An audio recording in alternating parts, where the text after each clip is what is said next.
Vámonos al capítulo 13 del Evangelio de Marcos, mi hermano, por favor. Vamos a ver, nos quedamos en el versículo 3. Capítulo 13, en el versículo 3. ¿Sí? En donde vamos a ver las señales antes del fin. Hoy va a ser una tarde escatológica. ¿Ustedes saben qué es la escatología? Los que están aquí aquí en la congregación, ¿saben? No, yo no. ¿Usted, hermano Pepe, sabe lo que es la escatología? Ya me dijo, es las doctrinas de los últimos tiempos. ¿Sí? Entonces, vamos a ver hoy parte de esto, hermano, de una manera que le pedí mucho a Dios en la tarde, que fuera de una manera sencilla, porque son cosas muy profundas. Y hay muchas controversias acerca de estas cosas, mas sin embargo vamos a tratar de explicarlo de una manera sencilla, y por eso le vamos a pedir a Dios que en este momento me ayuden con su oración desde casa, y yo voy a hacer una oración aquí. Padre, hacemos un pequeño alto para pedirte, Señor, que esta preciosa tarde, a través de tu Espíritu Santo, tú puedas darnos la gracia, Señor, de poder proclamar tu palabra, Padre. Dame la gracia como predicador tuyo, mi Dios, para que yo pueda enseñarle a tus hijos de una manera sencilla lo profundo de tu palabra, y que de esa manera, Señor, nosotros busquemos una aplicación para el día de hoy, y que nosotros podamos practicar, Señor, lo que hoy nos vas a enseñar, porque aunque son muchas cosas que van a suceder en un futuro, tiene una aplicación también para el día de hoy, para nuestra vida cotidiana, para nuestra vida de santidad, para nuestra vida cristiana. Por eso te ruego, Padre, que tengas misericordia de todos y cada uno de nosotros. También te pido, Padre, que tú le des la solemnidad, la seriedad a todos mis hermanos que ahorita están desde su casa, para que no se distraigan. Yo te ruego, Padre, que con tu Espíritu Santo, Señor, tú puedas redarguirles en su espíritu de ellos, y pongan toda la atención a tu palabra y no se distraigan, mi Dios. Muchas gracias, Padre. Te damos la honra y la gloria en el precioso nombre de Cristo Jesús. Su pueblo dice, amén. Ok, ahora sí, mis hermanos, yo le voy a pedir a mi hermana Merester si me trae mis lentes de allá adentro, porque ahí hay unos, mira, esos precisamente, porque ahora me cambiaron este foquito y está más tenue la luz. Ok. Bien, mis hermanos, ya están en Marcos capítulo 13. Vamos a ver del versículo 13 en adelante. Recuerden que todavía el Señor Jesús está en el día martes de esta última semana, y Él sigue dando muchas instrucciones, señales de advertencia, doctrinas, enseñanzas preciosas a todos aquellos que están reunidos y que lo van siguiendo, ¿no? Y que en esta ocasión todavía siguen el día martes, y ya hoy va a hablarles acerca de las cosas futuras, ¿sí?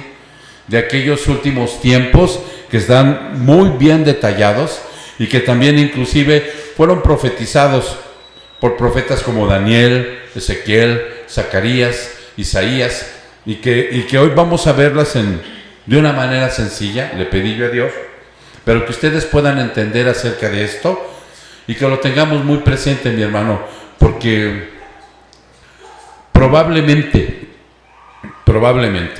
ya esté muy cerca la segunda venida de nuestro Señor Jesucristo. Entonces tenemos que tener muy presente estas porciones de la enseñanza del Señor Jesús.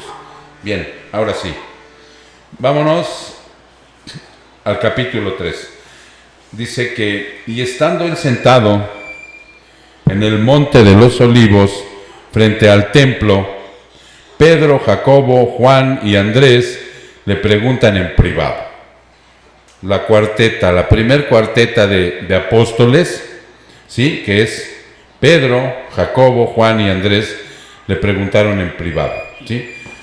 O sea, esta reunión tiene una privacidad con sus apóstoles. Es el primer cuarteto de los apóstoles, y ahí les empiezan a surgir preguntas. ¿Preguntas de qué, hermano? Fíjate que un poquito antes, arriba, en el versículo 1 y 2, dice: cuando salía del templo, uno de sus discípulos le dijo: Maestro, mira qué piedras y qué edificios.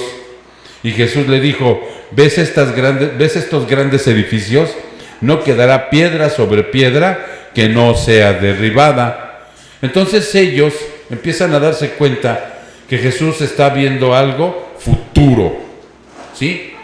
Aunque ellos no tenían muy clarificado hasta ese momento tanto el reino como su crecimiento, como las cosas que el Señor Jesús decía, sí estaban creciendo, hermano.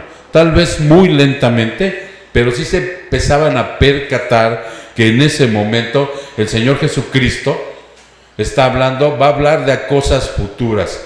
Y entonces hagan de cuenta, como cuando nosotros vamos a estudiar esa escatología, yo a veces me froto así las manos y digo: ay, Señor, dame la revelación, ayúdame a encontrar los comentarios bíblicos de buena doctrina, pon en mi camino predicadores que hayan escudriñado esto y con tu Espíritu Santo yo pueda regocijarme para entender esas porciones de los últimos tiempos. Y ellos así, de esa misma manera, le preguntan, ¿sí? En el versículo 4, dinos, ¿cuándo sucederá esto y qué señal habrá cuando todas estas cosas se hayan de cumplir? ¿Sí? Y entonces dice: ¿cuándo sucederán estas cosas? Que la destrucción del templo y la segunda venida de Cristo. En griego se le llama parusia. Cuando tú escuches la palabra parusia, están hablando de la segunda venida del Señor Jesucristo, ¿sí? Ellos están preguntando: ¿cuándo sucederá esto? ¿Cuándo vas a regresar de nuevo? Ok. Y entonces dice aquí: la destrucción del templo y Jerusalén en el año 70 se refiere al término del pacto con Israel. Él está hablando de esto porque ven el templo destruido. Entonces la destrucción de ese templo y la destrucción de todo Jerusalén, porque recuerden que llegó un soldado romano con muchas legiones. Ellos ya habían alcanzado un clímax, hermano, de revolucionarios a tal grado tan peligroso que pusieron en jaque a Roma. Y entonces mandaron un destacamento increíblemente fortalecido de los mejores para destruirlos.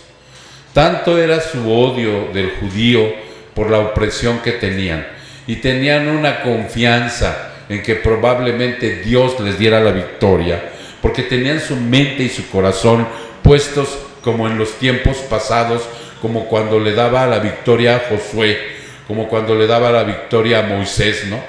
¿Recuerdan ese pasaje en donde están peleando y Moisés está con el cayado en alto, y cada que bajaba las manos empezaban a ganar los enemigos y tuvieron que sentarlo en una piedra? Aarón y el otro que se llamaba, ¿cómo se llamaba el otro? ¿Quién recuerda? Hur, ¿sí? Josué era el que estaba peleando estaba en los meros cocolazos. Y ellos, Aarón y el otro hermano que se llamaba Hur, le sostenían los brazos, lo sentaron y ellos le sostuvieron los brazos y ganaron la batalla. Ellos tenían ese corazón todavía. Ellos no habían alcanzado la revelación del Señor Jesucristo. No la habían entendido, hermanos. O sea, entonces por esa razón ellos están preguntando, y no me cansaré de repetirlo, porque es importante la aplicación para nosotros. Nosotros tenemos que ver bien, de la manera correcta las revelaciones de Dios, porque ellos tenían toda la revelación y las profecías acerca del Mesías y no lo vieron, hermano. Pasaron de noche. No todos. Sabemos que el Señor siempre tiene un remanente. Entonces, ante esa circunstancia, dice aquí, Dice, dinos cuándo sucederá esto y qué señales habrá cuando todas estas cosas se hayan de cumplir. Y Jesús comenzó a decirle, mirad que nadie os engañe. Esa es una señal de advertencia, hermano, que siempre debes tener presente en tu corazón. Mirad que nadie os engañe. Y para que tú puedas evitar el engaño, que es muy dado, elaborado, bien planteado, porque tenemos un enemigo astuto y tenemos pecado, o sea, y cuando se conjunta el enemigo, un ser como es el demonio, que tiene una astucia tremenda y un poder, más el pecado del hombre, entonces hace una conjunción tremenda al grado de llegar a engañarte a muchos de por vida. Están contentos con el engaño, disfrutan el engaño, no tienen otra opción.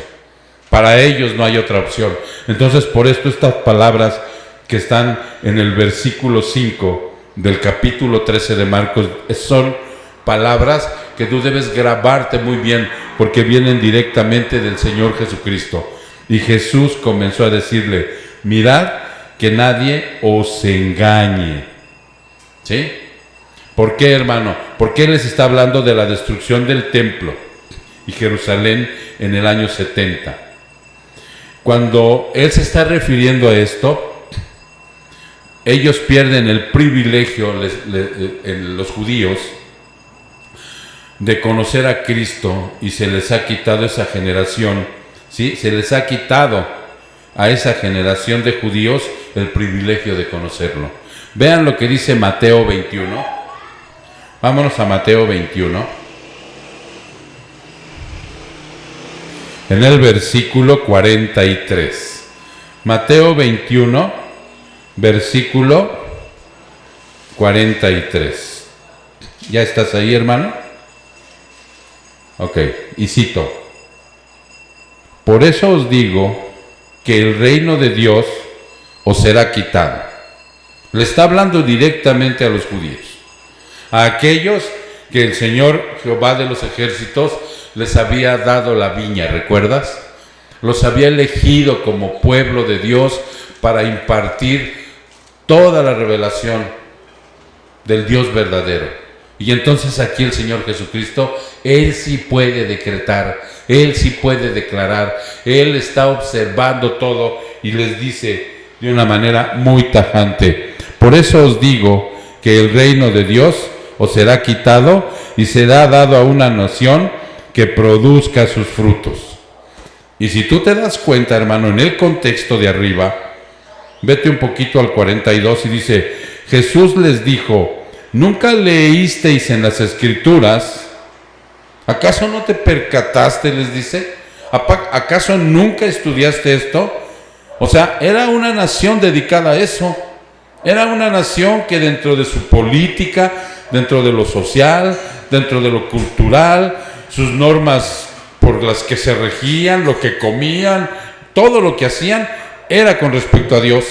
Y entonces les dicen, ¿qué nunca leísteis las Escrituras? Y les cita, la piedra que desecharon los constructores, esa en piedra angular se ha convertido. O sea, desecharon, hermano, al Señor Jesucristo, les está diciendo. Y como desecharon al Señor Jesucristo, esa piedra, el Señor Jesucristo, se ha convertido en esa piedra angular. Esa piedra esa piedra de ángulo donde se va a edificar toda la estructura de nuestra vida, de la iglesia, de los santos, ¿sí? Es una estructura preciosa que ellos la desecharon. En piedra angular se ha convertido, dice, eso fue hecho de parte del Señor y es maravilloso a nuestros ojos. Por eso les dice, por eso os digo que el reino de Dios les será quitado y será dado a una nación que produzca sus frutos. Una nación, ¿de quién es esa nación? ¿Quiénes son? dice aquí, esta generación de judíos que lo rechazaron, y les será dada a las naciones que produzcan frutos, tanto a judíos como gentiles. Al judío que creyó en Jesucristo, al judío que cree en Jesucristo, y a nosotros que hemos creído en Él. Dice, pero cuidado, les está diciendo de una manera tajante, pero cuidado con lo que van a hacer. Regresa a Marcos capítulo 13 y dice, muchos vendrán en mi nombre. Jesús comenzó a decirles, mirad que nadie os engañe. Muchos vendrán en mi nombre diciendo, yo soy el Cristo, y engañarán a muchos. Engañarán a muchos. Dice, pero cuidado, habrá falsos maestros y engañarán a muchos. ¿Quiénes son esos? ¿Quiénes son esos falsos maestros? Porque mira, hermano, son falsos, pero son maestros. O sea, son astutos, son estudiados, son inteligentes, pero son falsos. Por eso dice aquí, ten cuidado, les dice Jesús, cuidado que nadie te engañe. Dice, y cuando oigas de parte de muchos de ellos, oigas de guerras, de rumores de guerras, no os alarméis, es necesario que todo esto suceda, pero todavía no es el fin. ¿Tú has oído de rumores de guerras, principios de dolor, terremotos, hambre, durante toda la historia de nuestra existencia? Por eso tenemos historia, hermano, porque a través de eso el mundo nunca ha estado en paz. El mundo siempre ha estado en guerra, nación contra nación, pueblo contra pueblo. Esto es algo que nosotros podemos ver en la historia. Claro que ha habido esas crisis fuertes de guerras muy memorables, como la Primera y Segunda Guerra Mundial, que arrasaron tremendamente, ¿no? Pero siempre ha habido revoluciones, siempre ha habido luchas sociales, siempre ha habido muerte, siempre han querido prevalecer por medio de las armas desde tiempos, ¿no? Desde antes. Siempre ha habido terremotos, siempre ha habido terremotos, siempre ha habido tsunamis, claro, hambre, hermano. En la actualidad, según los datos que se arroja la misma Organización Mundial de la Salud, ahorita hay más muertes por hambre que por coronavirus. Esa es la realidad. Entonces, todo esto siempre ha existido, pero dice el Señor Jesucristo, pero no es el fin todavía.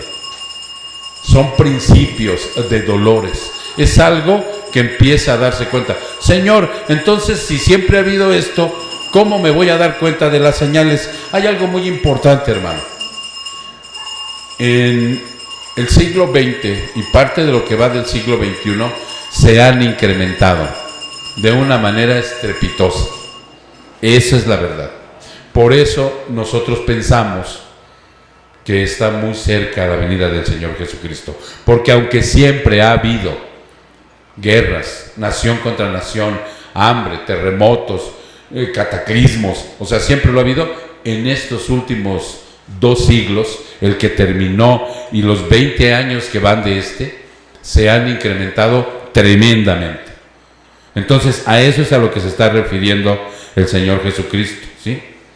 Entonces dice aquí, siguiendo los versículos, estamos, por mi hermano que acaba de llegar, estamos viendo Marcos capítulo 13 y estamos en el versículo 9.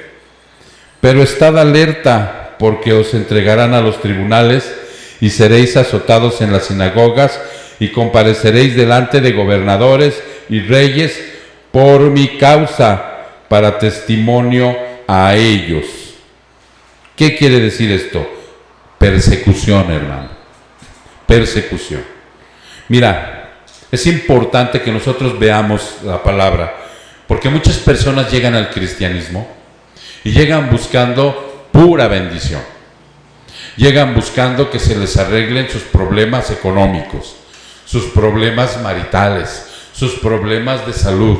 Y yo creo que con esto ya te debo de tener harto, pero es importante repetirlo, porque el Señor Jesucristo les está diciendo a aquellos de aquel entonces, a sus discípulos, a sus apóstoles, no les está diciendo, ¿saben qué? Que les voy a entregar dinero, los voy a sanar, les voy a dar una casota, les voy a dar prosperidad, de aquí en adelante no van a sufrir, ya van a conocer a Dios y todo va a estar bien y bla, bla. No les está diciendo eso. Fíjate lo que les está diciendo, estén alertas, no se duerman, no estén adormilados con las cosas del mundo, no estén distraídos con las cosas que no valen la pena. No se distraigan con las cosas temporales. Pongan atención, les está diciendo, porque te van a entregar a los tribunales, te van a llevar a esos lugares en donde, como al Señor Jesucristo, le levantaron juicios falsos, porque no te van a querer, te van a aborrecer por una simple y sencilla razón. Tú llevas la verdad, tú no eres la verdad, pero tú llevas la verdad. Dice, te van a llevar a tribunales y seréis azotados en las sinagogas, te van a pegar. A ellos los apedrearon, los azotaron, les lastimaron su espalda, los colgaron, los martirizaron. No les prometió otra cosa. Fíjate bien lo que dice más adelante, dice, y comparecerán ante los gobernantes. O sea, te van a llevar con aquellos para pedirte que tú les hables de la fe que profesas. A ver, usted es cristiano y usted dice que la verdad lo ha hecho libre. ¿En verdad es usted libre? Eso es lo que les está diciendo Jesús. Vas a comparecer ante ellos, ante esos gobernantes y reyes por mi causa. Les decía yo hace poco que en la Segunda Guerra Mundial los nazis una vez llevaron a un predicador y le dijeron, aquí dice tu palabra que tienes que obedecer a las autoridades y en este momento nosotros somos las autoridades y por lo tanto te tienes que someter. Y se levanta Bonhoeffer y les dice, siempre y cuando no desobedezca yo a Dios. Por eso dice aquí, dice, por mi causa, para testimonio a ellos. Pero primero el evangelio debe ser predicado a todas las naciones. ¿Ya te fijaste cuál es la chamba, hermano? ¿Ya te fijaste cuál es nuestro trabajo? ¿Sí? ¿Ya te fijaste qué es lo que está diciendo el Señor Jesucristo a todas las generaciones? Antes de que todo esto suceda, porque vas a tener problemas, vas a tener persecución, ya no vas a ser el mismo, ya no. Cuando llegues al cristianismo, Cristo, el Señor, te entregue el nuevo nacimiento, ya no hay vuelta para atrás, ya no, hermano, ya no puedes desistir. Simple y sencillamente pon el Espíritu Santo dentro de ti y tienes que avanzar. Y te está diciendo aquí en el versículo, te está diciendo en el versículo 11, ¿dónde me quedé? En el 10, perdón, pero primero el evangelio debe de ser predicado en todas las naciones. Se va a extender de tal manera, vas a empezar a caminar por todos lados, no importa en qué generación estés, de la iglesia donde estás, va a tener que salir un misionero que vaya a aquellos lugares recónditos, que vaya hacia el oriente, donde no está fácil, te lo he dicho, y tienen que predicar el evangelio. Y muchos de ellos van a padecer esto, muchos de ellos van a ser muertos con toda y su familia. Y tu trabajo de este lado de Occidente es igual. Vas a tener que ir a lugares recónditos, vas a tener que salirte de tu confort y tu comodidad, vas a tener que dejar la salea en el suelo embarrada, pero vas a tener que llevar el evangelio, hermano. No hay comodidad, ¿sí? No hay ventajas. Pero pastor, yo he visto a muchos pastores enriquecidos. Ahorita vamos a hablar de eso, hermano. porque Él también lo advierte en estas porciones. Pero al verdadero discípulo de Cristo les está dando instrucciones sobre esto. Y entonces dice aquí, 11, y cuando os lleven y os entreguen, dice, no te preocupes de antemano por lo que vas a decir. Porque es una preocupación a veces del cristiano, no estoy preparado, dice, no entiendo nada, no me cae el 20, estudio y nomás no. ¿Cómo? Si eras bien abusado para la maldad. O sea, para la maldad nadie te dieron instrucciones. No, o sea, brotaba de tu naturaleza. Y ahora tienes que entender, mi hermano, que el Espíritu Santo de Dios está en ti. Y si es verdad, unos estamos más limitados que otros. Hay otros que son muy inteligentes, que tienen mucha retentiva, que verdaderamente llegaron temprano a la repartición de inteligencia, ¿no? Pero nosotros, hay algunos otros que no. Dice mi hermano ya que estamos igual. Pero no está diciendo Dios eso.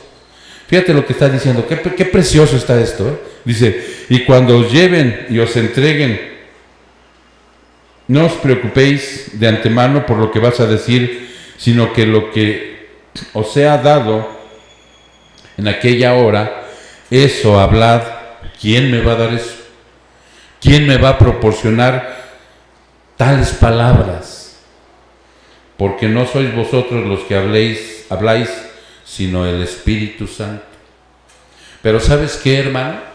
El Espíritu Santo sí trabaja con el esfuerzo humano.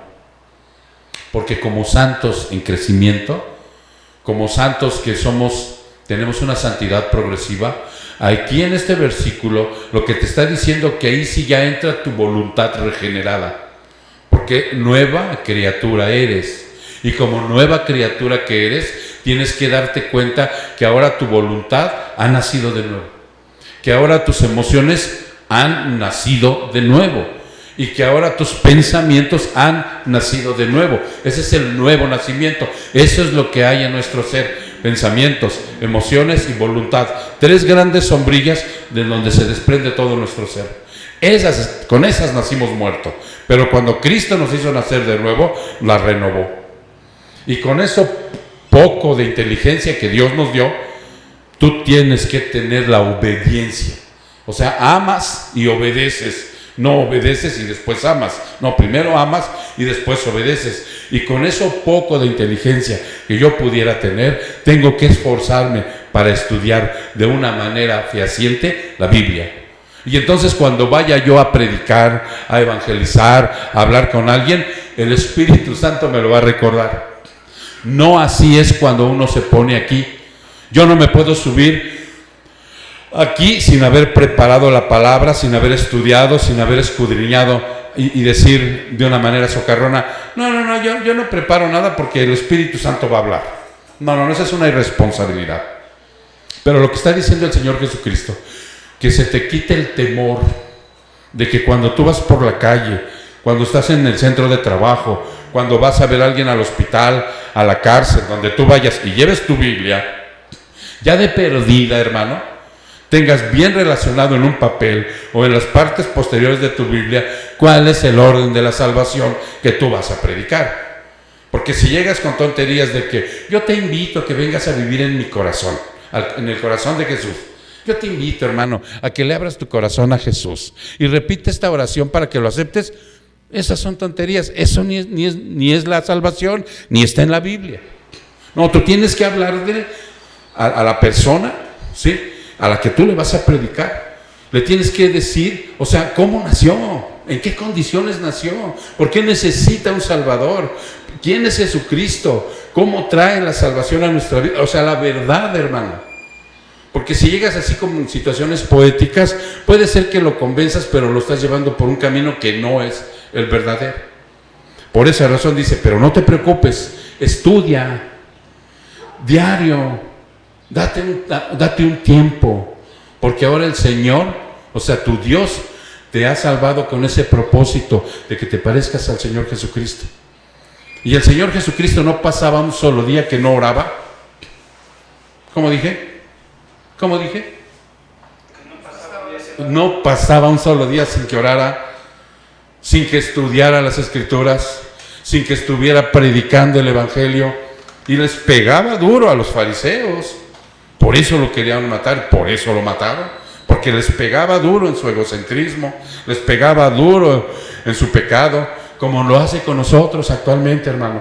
Por eso nosotros no tenemos que endulzarle el oído a nadie. O sea, si a ti Dios te manda a predicar el Evangelio, tú tienes que vertirle la verdad, aunque esa verdad a veces sea ofensiva para la persona. Imagínate, tú le vas a hablar a una persona de que es totalmente idólatra, que tiene imágenes por toda su casa y trae colgada aquí la medallita de la Milagrosa y trae una pulsera con todos los santitos aquí, ¿no? ¿No las han visto, no? Y lo traen de Judas Tadeo, la Virgen de no sé qué, y aparte su rosario, y le vas a decir a esta persona, ¿qué cree que Dios odia la idolatría? ¿Cómo le va a caer, no? Pero no es que tú la ofendas o lo ofendas, sino la palabra es lo que lo tiene que convencer.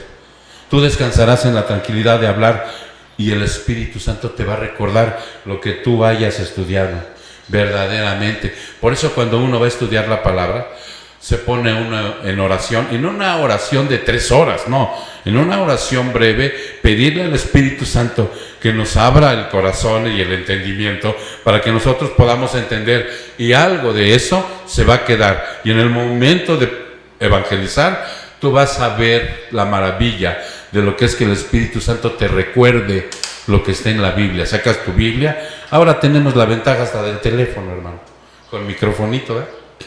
Nomás agarras y dices, pa, y sale el versículo. Y mire, aquí dice, y se lo lees. Traes tu Biblia en diferentes versiones. No, nosotros ya la tenemos bien facilita, hermano. Y aún así, luego dice, me da miedo. Imagínate. Y entonces dice aquí,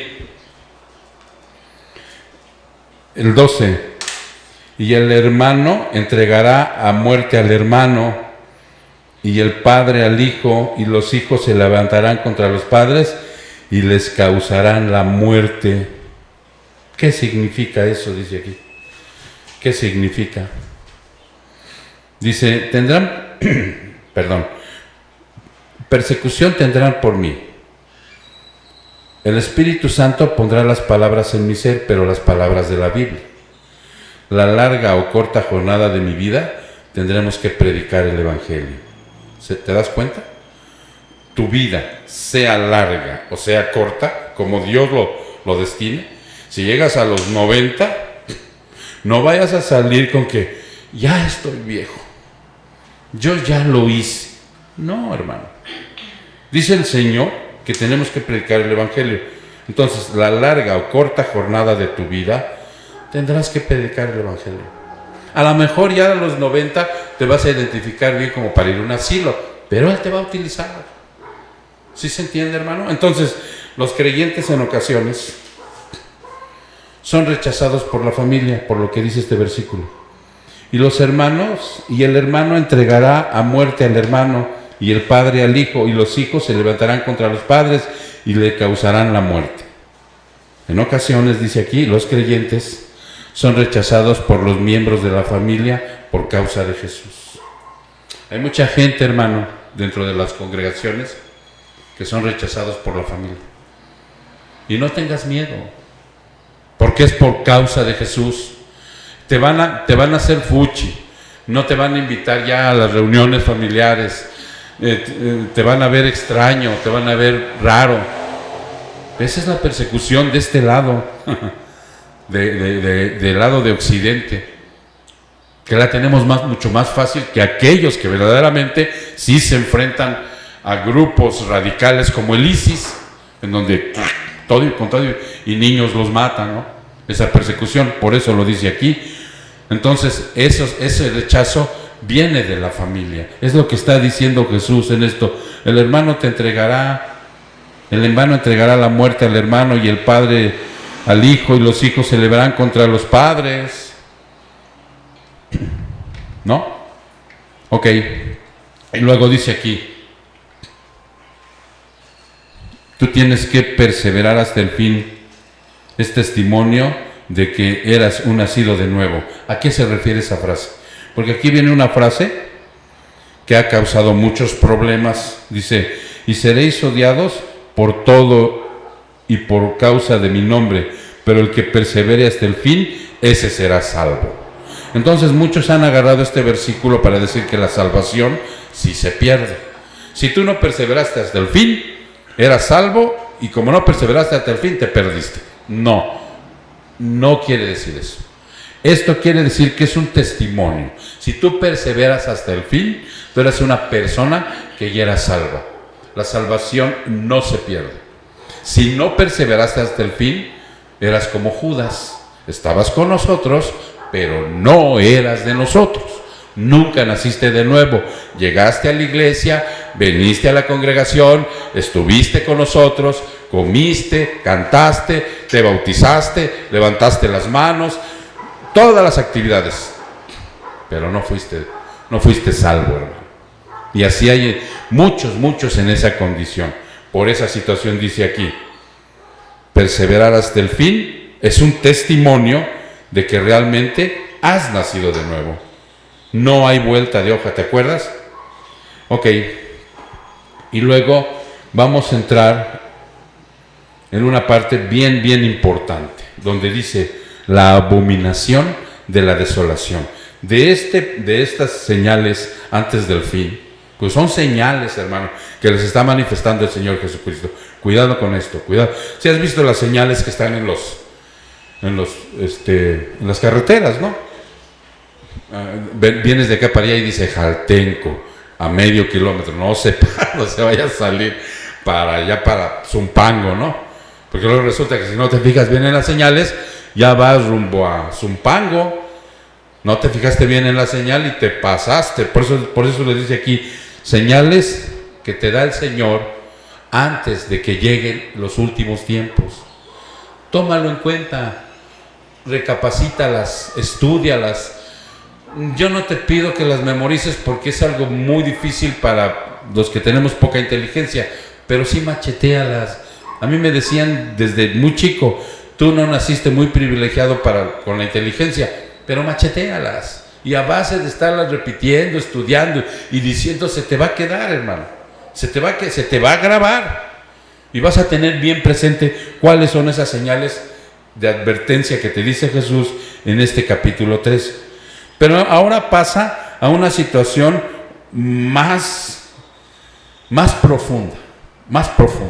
Les va a hablar de la abominación de la desolación. Y fíjate cómo dice el versículo 14. Mas cuando veáis la abominación de la desolación puesta donde no debe estar, y luego te ponen ahí entre paréntesis, dice, el que la lea, que entienda. Entonces los que estén en Judea, huyan a los montes. Y yo cuando vi este versículo, en un inicio, cuando yo llegué al cristianismo, pues la verdad no entendía a qué se refería. Mas ahora yo estoy entendiendo, a través de estudiarle, que ya se está refiriendo más profundamente a los últimos tiempos. Y está clarificando muchas cosas para nosotros. Esta abominación de la desolación, esta es una referencia, hermano, este versículo 14, es una referencia a la profanación del templo por prácticas paganas en el santuario. Va de nuevo. Es una referencia a la profanación del templo por prácticas paganas en el santuario. O sea, vámonos a Ezequiel para que tú entiendas mejor esto. Vámonos a ver al buen Ezequiel en el capítulo 8, para que veas ellos cómo profanaron el templo, ¿sí? Y tú para que entiendas la aplicación que entiende el día de hoy, lo que es profanar un templo. ¿Ok? Te dije Ezequiel capítulo, ¿qué? 8, ¿verdad? Capítulo 8, del versículo 9 al 18. Vamos a leer, dice: entonces me dijo, sí, es esa, mis hermanos, Ezequiel 8, que te dije, del 9 al 18. Ok, entonces me dijo, entra y ve las perversas abominaciones que ellos cometen aquí.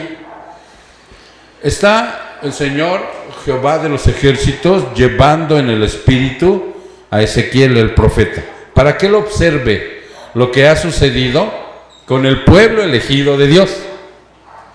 Lo que él les había mandado que no hicieran, ahora lo están haciendo, y al profanar esto, les llama el Señor abominación. Esa es una abominación. Ok. Entonces les dice, 10, entré pues y miré, y he aquí había toda clase de reptiles y bestias y cosas abominables, y todos los ídolos de la casa de Israel estaban grabados en el muro por todo alrededor. Y de pie frente a ellos estaban 70 hombres de los ancianos de la casa de Israel, y Hazanías, hijo de Safán, de pie entre ellos, cada uno con su incenciario en la mano, y el aroma de la nube de incienso subía. Me dijo entonces, hijo de hombre, ¿has visto lo que hacen en la oscuridad los ancianos de la casa de Israel, cada uno en su cámara de imágenes grabadas? Porque ellos dicen, el Señor no nos ve y el Señor ha abandonado la tierra. Vamos a hacer un alto ahí, vamos a seguir con más. Pero, ¿ya te diste cuenta cómo se profana un templo? El templo era sagrado para Jehová, había sido erigido para él especialmente, y él había dado órdenes específicas cómo se le debería de adorar, de qué manera, con qué utensilios, quiénes eran los sacerdotes, de qué tribu. O sea, es lo mismo que hoy le dice a tu vida. O sea, nosotros hoy, hermano, somos el templo del Espíritu Santo. Porque dice el Señor que ni en este monte ni en aquel, ahora quiere adoradores en espíritu de verdad, y ahora tú eres el templo vivo a donde llega a morar el Señor por medio del Espíritu Santo, que es Dios, el Espíritu Santo. Entonces, ese es profanar. Cuando nosotros caemos en la práctica de un pecado, estamos profanando. Cuando nosotros no llevamos a cabo la liturgia dentro de una iglesia como lo manda el Señor, estamos profanando. Cuando nosotros no hacemos caso a lo que dicen sus mandamientos, sus preceptos, estamos profanando. O sea, estamos profanando el templo del Espíritu Santo. El cristiano peca, pero ya no practica el pecado. En el día, el cristiano peca con un mal pensamiento, peca con una mala actitud, peca con una mala mirada, y lo que tiene que hacer es entregárselo a Dios, pedirle perdón y seguir adelante. Y el Señor, que es justo, como un buen abogado celestial, nos perdona cuando confesamos el pecado. Pero ya no estás en la práctica, ya no tienes la práctica del robo, ya no tienes la práctica de la masturbación, ya no tienes la práctica del adulterio, ya no tienes la práctica de ver pornografía, ya no tienes la práctica del chisme. Cuando todo eso regresa en práctica, porque tú te puedes dar cuenta, hermano, si verdaderamente se ha abandonado eso, o ya hay la fortaleza por medio del Espíritu de Dios y tu voluntad regenerada para poder caminar en santidad, te puedes dar cuenta. Y si eso no está sucediendo así, entonces quiere decir que estás profanando el templo del Espíritu Santo. Es lo que les está diciendo aquí, pero de la forma literal que ellos profanaban. Por eso está hablando de la abominación de la desolación. Seguimos para que tú vayas observando. 13, y me dijo, aún verás que cometen mayores, ahora se va más tendido el Señor, mayores abominaciones. Entonces me llevó a la entrada de la puerta de la casa del Señor, que está al norte, y aquí había allí mujeres sentadas llorando a Tamuz. Y me dijo, ¿has visto, hijo de hombre? Aún verás mayores abominaciones que estas. Entonces me llevó al atrio interior de la casa del Señor, y he aquí a la entrada del templo del Señor, entré en el pórtico, y el altar había 25 hombres de espaldas al templo del Señor, y de cara al oriente se postraban hacia el oriente, hacia el sol. Y muchos, hermanos, estaban haciendo una abominación. Estaban adorando lo creado en lugar de al Creador. ¿Qué pasa con la gente que lo ve como muy normal, como muy cultural, como que no pasa nada, que se van a la pirámide a recibir energía. Ahora no fueron por lo del coronavirus. Qué bueno que les cerraron las pirámides, ¿no? Pero no antes así pasaba con muchos de nosotros, que adorábamos más lo creado que al Creador. Entonces eso es lo que le está diciendo el Señor a Ezequiel. Observa todo eso, es lo que nos está diciendo el Señor a nosotros también.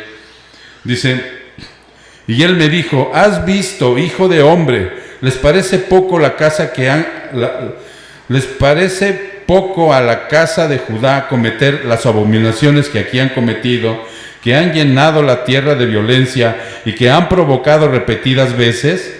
Porque he aquí se llevan el ramo a la nariz, por tanto yo ciertamente obraré con furor, dice Dios. Estoy enojado, es lo que te está diciendo. Mi ojo no tendrá piedad, ni yo perdonaré. Y aunque griten a mis oídos con gran voz, no los escucharé. Como una consecuencia lógica de la desobediencia.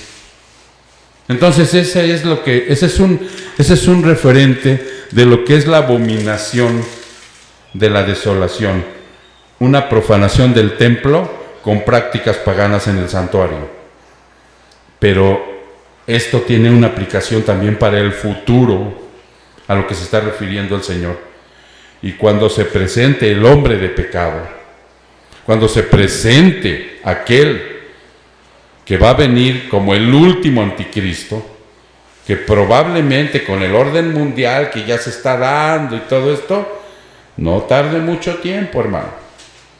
Para nosotros, en lugar de causarnos angustia esto, te debe de causar gozo, porque el Señor está a la vuelta de la esquina. De verdad. Y nuestra liberación está ya cerca. Total. Ahorita estamos regenerados, liberados, salvados, sentados en los lugares celestiales, pero todavía hay un pecado residual que se llama imperfección. Somos imperfectos. Pero cuando venga, ¡pum!, quita el pecado total. Y ahí, nueva criatura, pero ya al 100, ¡pum! Entonces, eso en lugar de causarte angustia, te debe de causar gozo. Y dice aquí, el hombre de pecado. Vámonos a 2 de Tesalonicenses, para que veas a lo que se está refiriendo cuando venga este hombre. 2 de Tesalonicenses. 2 de Tesalonicenses, en el capítulo 2, en el capítulo 2, en el versículo 2 al 8. Ya estás ahí, hermano. Dice, que no seáis sacudidos fácilmente en vuestro modo de pensar, ni os alarméis, ni por espíritu, ni por palabra, ni por carta, como si fuera de nosotros, en el sentido de que el día del Señor ha llegado. Llegaron con el chisme, les he dicho a los tesalonicenses que el Señor había venido y no lo habían visto. Y les dice Pablo, no se alarmen, el Señor no ha venido. Que nadie os engañe en ninguna manera, porque no vendrá sin que primero venga la apostasía y sea revelado el hombre de pecado, el hijo de perdición. Ahí el Señor, a través de Pablo, se está refiriendo al último anticristo, ese que se va a sentar en el orden mundial. 4. El cual se opone y se exalta sobre todo lo que se llame Dios, con D chica, ¿sí? Todo aquello que es demoníaco, se va a exaltar sobre eso, todo lo falso, todas las religiones nocivas, todo lo desviado de los evangélicos, todas las sectas, él se va a exaltar sobre todas ellas, dice. O es objeto de culto, ¿sí? De manera que se sienta en el templo de Dios, presentándose como si fuera Dios. Esa es la abominación de la desolación del futuro. Él se va a sentar en el templo de Israel restaurado, donde estén restaurados tal vez los sacrificios.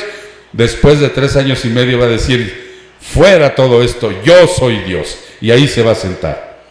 Y les dice en el 5, ¿no os acordáis de que cuando yo estaba todavía con vosotros os decía esto? Y vosotros sabéis lo que lo detiene por ahora, para ser revelado a su debido tiempo. Yo creo que es la iglesia lo que lo está deteniendo. Ok. Porque el misterio de la iniquidad ya está en acción. Solo que aquel que por ahora lo detiene, que yo creo que es la iglesia, ¿sí? Dice lo detiene, lo hará hasta que él mismo sea quitado del medio, hasta que la iglesia sea arrebatada. ¡Pum! Aparecerá este hombre. Entonces será revelado este inicuo, a quien el Señor matará con el espíritu de su boca y destruirá con el resplandor de su venida. ¿Ok? A ese se está refiriendo en el futuro. Ahora, yo quisiera que fuéramos rápidamente al libro de Daniel, para que tú corrobores en Daniel, este profeta, en el cual habló también de los últimos tiempos. En el capítulo 9, en el versículo 20, 9:20. Aquí hay una profecía que probablemente tú has oído, a lo mejor has estudiado, ¿sí? Que se refiere a la profecía de las 70 semanas. Aún estaba yo hablando y orando, confesando mi pecado, dice Daniel, estaba en una comunión con el Señor, ¿sí? Y el pecado de mi pueblo Israel, y presentando mi súplica delante del Señor, mi Dios, por el santo monte de mi Dios. Todavía estaba yo hablando en oración cuando Gabriel, el hombre a quien yo había visto en la visión, al principio se me acercó estando yo muy cansado, como a la hora de la ofrenda de la tarde. Llegó el ángel y se le presentó.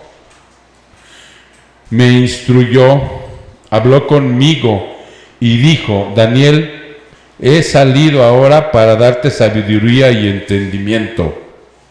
Al principio de tus súplicas se dio la orden y he venido para explicártelas, porque eres muy estimado.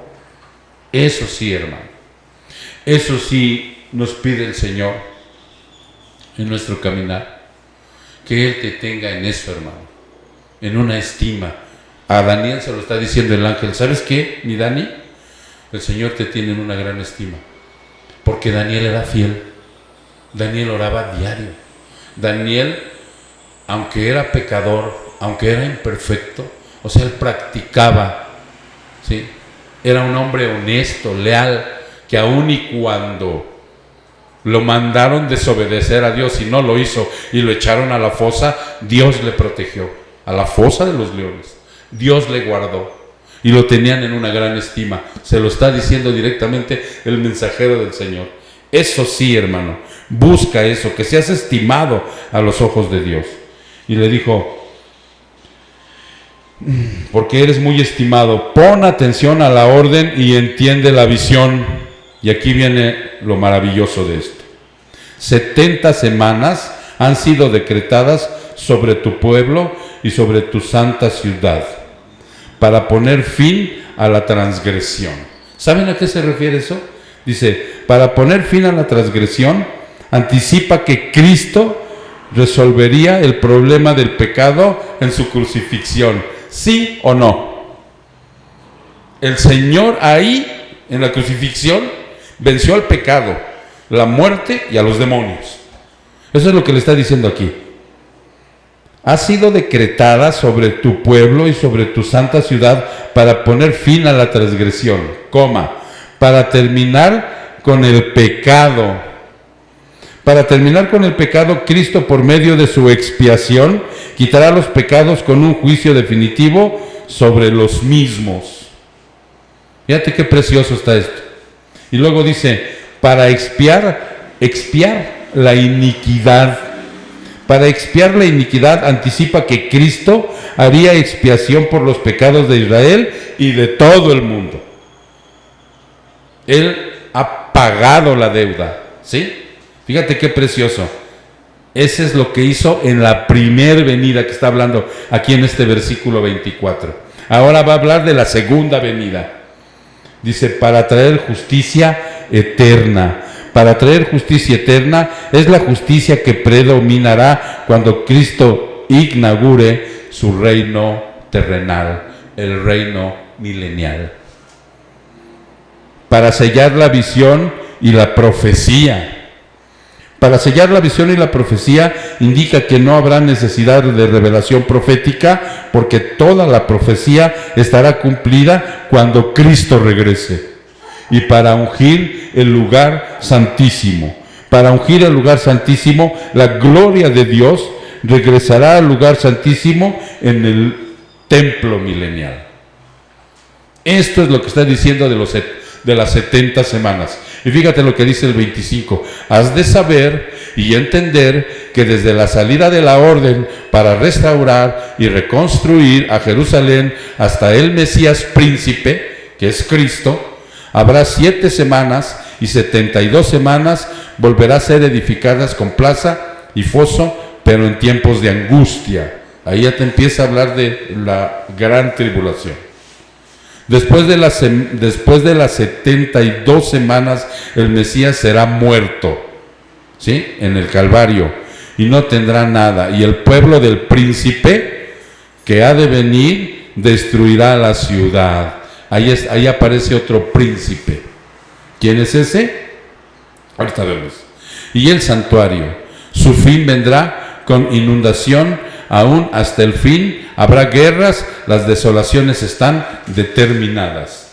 27. Y él hará un pacto firme con muchos por una semana, pero a la mitad de la semana, porque el anticristo va a instaurar todo eso en 7 años. Pero a los 3 años y medio, dice aquí, pero a la mitad de la semana, pondrá fin al sacrificio y a la ofrenda de cereales. Va a decir, se acabó su templo otra vez. Ahora yo soy el bueno. ¿Sí? Sobre el ala de la abominación vendrá el desolador, hasta que una destrucción completa, la que está decretada, sea derramada sobre el desolador, hasta que lo destruya el Señor con el fulgor de su venida. Ese otro príncipe es el anticristo. ¿Ok? Entonces lo que está diciendo aquí el Señor a través de Daniel, que esa abominación de la desolación, ok, es el hombre de pecado. Ya hubo una abominación de la desolación cuando en el pasado profanaron el templo. Este lo va a volver a profanar, se va a sentar ahí, pero la aplicación que trae para nosotros es que no profanemos nuestro templo del Espíritu Santo. Ok, ahora dice versos que indican claramente la necesidad de evitar cualquier demora en la urgente huida, ya que se desatará una severa persecución después de la abominación. Si regresamos a Marcos, hermanos, estamos en Marcos capítulo, dijimos, 13, en el versículo 18. ¿Ya están ahí? No, perdón, no es el 18, es en el versículo 15. Y el que esté en la azotea no baje ni entre a sacar nada de su casa. Y el que esté en el campo no vuelva atrás a tomar su capa. Pero hay de las que estén en cinta y de los que estén criando en aquellos días. Orad para que esto no suceda en el invierno. Versos que indican claramente la necesidad de evitar cualquier demora en la urgente huida, ya que se desatará una severa persecución después de la abominación. Una vez que esto suceda, tendrán que huir, hermano. Tendrán que huir los cristianos que estén en ese momento ahí. Ahora, una aplicación para nosotros. No estés perdiendo, no estés demorando, no estés con otras cosas, porque también el Señor, cuando regrese, viene a arrebatar a su iglesia.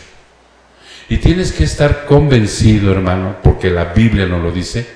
Dice, pues el Espíritu Santo le habla a mi espíritu que soy su hijo. Ese es un testimonio de que yo he nacido de nuevo. Pero tú puedes ser elegido, pero si no has nacido de nuevo, si viene el Señor y estás en otras cosas, te quedas, hermano. Por eso está advirtiendo, cuidado, Señales de advertencia donde te está indicando que esto es la demora a la urgencia. Tienen que hacer ya una urgente huida. Te quedaste aguas, porque después de los 3 años y medio te van a perseguir. Ahorita vamos a ver, yo creo que ya no nos va a alcanzar el tiempo, pero cómo van a ser esos 3 años y medio del gobierno del anticristo. Verso 19, la gran tribulación. Fíjate cómo dice: porque aquellos días serán de tribulación tal como no ha acontecido desde el principio de la creación. Fíjate, dice, que hizo Dios hasta ahora ni acontecerá jamás. Está hablando de un evento muy especial. No está hablando de la destrucción de Jerusalén en el año 70. No está hablando de la Segunda Guerra Mundial. No está hablando de ningún evento de estos donde ha habido, mucho menos está hablando de esta época con lo del coronavirus ahorita. No, está hablando, fíjate bien, te la voy a volver a leer, dice: porque aquellos días serán de tribulación tal como no ha acontecido desde el principio de la creación, que hizo Dios hasta ahora, ni acontecerá jamás. O sea, es un evento especial, es una tribulación, la gran tribulación. Son sufrimientos sin precedentes en cuanto a horror, destrucción y muerte. Son fuertes esos eventos. Dice, cuidado, dice, porque esto viene. Es una gran tribulación. Esto aún no ha sucedido. ¿Sí? Vámonos rápidamente para ver este punto en Apocalipsis 6. Sí, vamos a alcanzar a ver esto. Apocalipsis. Ochatenme, si quieren que me siga hasta las 9. No, ya me vio feo la hermana Marista. Apocalipsis capítulo 6. Apocalipsis capítulo 6. En el versículo, vamos a ver del 1 al 8. En esos versículos, hermano, están los famosos caballos del Apocalipsis. No son jinetes, son caballos. Bueno, sí son jinetes. Ok, fíjate bien, como dice: vi cuando el Cordero abrió uno de los 7 sellos, y oí uno de los 4 seres vivientes que decía con voz de trueno: ven. Y miré, y he aquí un caballo blanco, y el que estaba montado en él tenía un arco, se le dio una corona, y salió conquistando para conquistar. ¿Quién es este? Que me responda alguien aquí en la sala. O que me responda alguien rápido de los que están ahí, mis hermanos, en el chat. ¿Quién es este? Dice, no. Se ha confundido con otro que viene en Apocalipsis, que ese sí es Cristo. Pero fíjense fíjense la acepción, dice, es el anticristo. Este hombre, ¿cómo te llamas, mi hermano? Jesús. Mira, Jesús, este hombre, en los 3 años y medio, en donde va a empezar la tribulación, hasta los 3 años y medio después, va a traer una prosperidad de tal magnitud que no habrá hambre, no habrá ninguna situación por acá lamentarse. Es el nuevo orden mundial que se va a levantar de tal manera que todos van a estar contentos con este hombre. ¿Sí? Por eso, fíjense cómo dice. Dice, miré aquí un caballo blanco, y el que estaba montado en él tenía un arco, se le dio una corona y salió conquistando y para conquistar. ¿Sí? Es la prosperidad, la paz, engaños que va a traer este hombre. Es el anticristo. ¿Ok? Después de esos 3 años y medio, ya viene lo bueno. Dice, cuando abrió el segundo sello, oí al segundo ser viviente que decía, ven. Entonces salió otro caballo rojo, y al que estaba montado en él se le concedió quitar la paz de la tierra, y que los hombres se mataran unos a otros, y se le dio una gran espada. Este caballo negro significa la guerra. Vean cómo todo va en consecuencia, Ok. Cuando abrió el tercer sello, oí al tercer ser viviente que decía: ven, y miré, y he aquí un caballo negro, y el que estaba montado tenía una balanza en la mano. A ver, ¿me equivoqué? No, el otro es un caballo rojo, ¿no? El que habíamos dicho. Este que viene es un caballo negro. Y el que estaba montado en él tenía una balanza en la mano, así como una pesa, ¿no? Más o menos.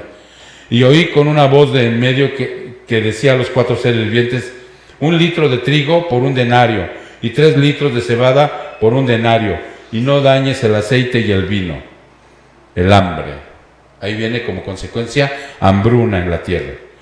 Cuando abrió el 4º sello, oí la voz del 4 ser viviente que decía: ven, y miré, y aquí hay un caballo amarillento, y el que estaba montado en él se llamaba Muerte, y el Hades lo seguía, y se le dio autoridad sobre la 4ª parte de la tierra para matar con espada, con hambre, con pestilencia y con las fieras de la tierra. Son los 4 jinetes: anticristo, guerra, hambre y muerte. Así que no se confundan con el caballo blanco que monta este hombre.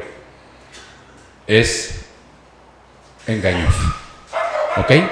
Entonces aquí estamos viendo que la gran tribulación empieza.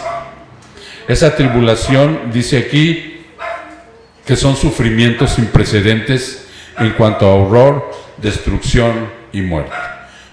Esto la iglesia no lo va a vivir, será arrebatado. Aunque hay una postura por ahí diferente, no nos peleamos con estos hermanos, pero esta es la postura que tenemos nosotros, en donde seremos arrebatados. La iglesia no pasará la gran tribulación, pero aquellos que no hayan nacido de nuevo se quedan, desafortunadamente, ¿sí? Y nos quedamos aquí, hermanos, ¿sí?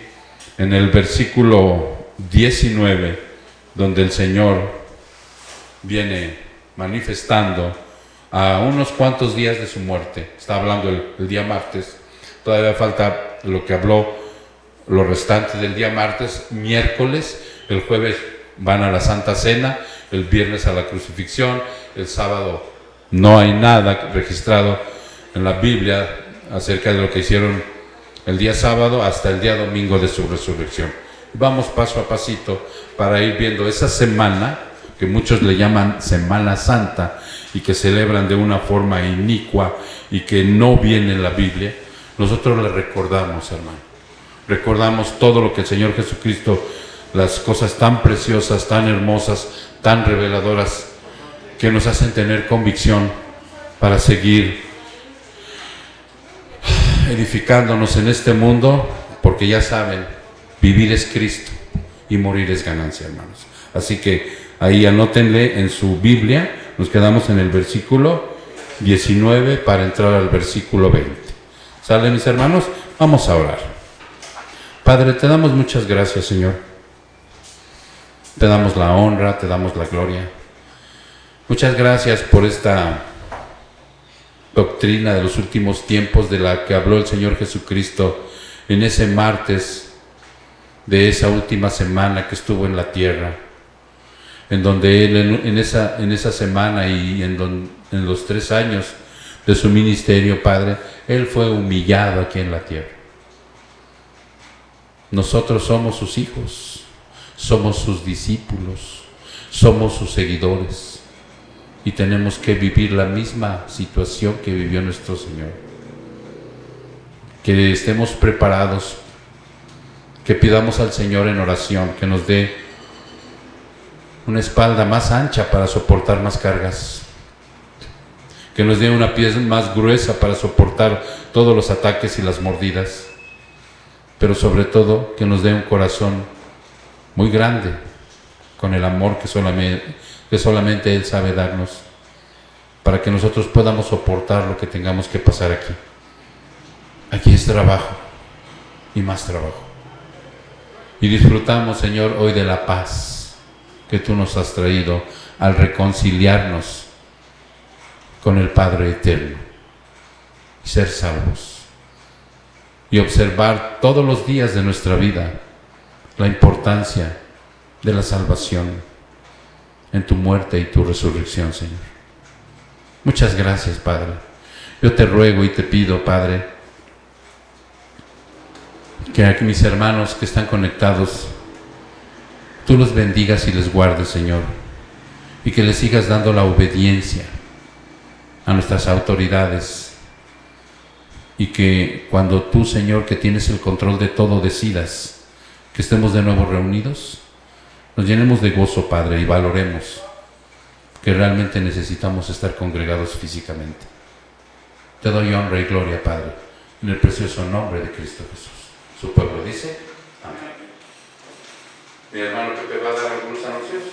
Ok, mi hermano Pepe ya no va a dar anuncios, mis hermanos, que Dios les bendiga. Le damos la bienvenida a nuestro hermano Jesús, que estuvo por primera vez hoy con nosotros. Le damos la bienvenida a Jesús desde su casa. ¿Sí? Ya conocerás a la